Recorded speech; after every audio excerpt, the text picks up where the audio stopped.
वासियों आइसक्रीम खाने से पहले रहे सावधान। दूध में मौजूद फैट और सोडियम की मात्रा बन सकती है इतनी गंभीर बीमारी का कारण। सूरत नगर निगम के खाद्य विभाग ने 8 दिन पहले शहर की 28 दुकानों से आइसक्रीम के सैंपल लिए थे।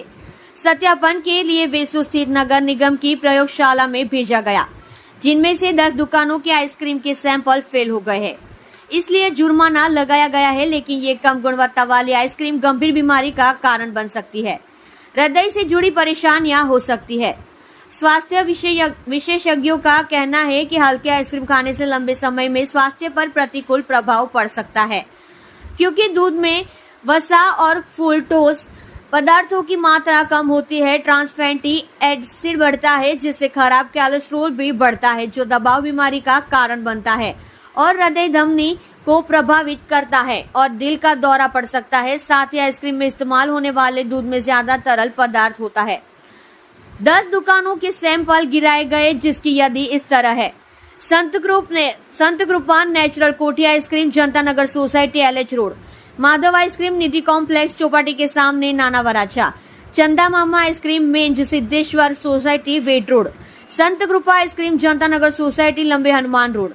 प्राइम नेचुरल सनाइस रेसिडेंसी, परशुराम गार्डन के पास, अडाजन। राधे पार्लर सनाई residency, Adajan. Shri Radhe natural Kothi ice cream, Apple Square, Navjivan society, Ved road. Umiya agency, Gokuldham society, Variyav road. Vadilal enterprise, Kansa Nagar society, Katargam, ए बॉम्बे।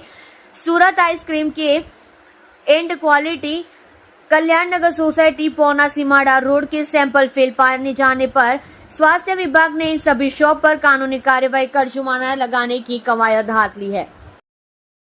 आप देख रहे हैं माटी की आवाज न्यूज चैनल को आनंद सिंह ठाकुर के साथ। Deputy commissioner health and hospital Shri અને આરોગ્ય અધિકારી શ્રીની સીધી માર્ગદર્શન અને સૂચના હેઠળ સુરત મહાનગરપાલિકાના અલગ અલગ ઝોનમાં આઈસ્ક્રીમનું વેચાણ કરતી તેમજ ઉત્પાદન કરતી સંસ્થાઓમાં ફૂડ વિભાગના ફૂડ સેફ્ટી ઓફિસરો દ્વારા નમૂના લેવાની તેમજ તપાસણીની કામગીરી કરવામાં આવી હતી।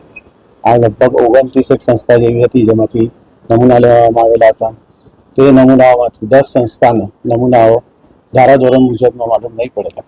એમાં મિલ્ક ફેટ ઓછી આવેલી હતી અને સોલિડ ફેટ એ વસ્તુ ઓછી આવેલી હોવાથી તેમની સામે એજ્યુકેટિંગમાં ફરિયાદ દાખલ કરવાની કાર્યવાહી હાથ ધરવામાં આવેલી છે।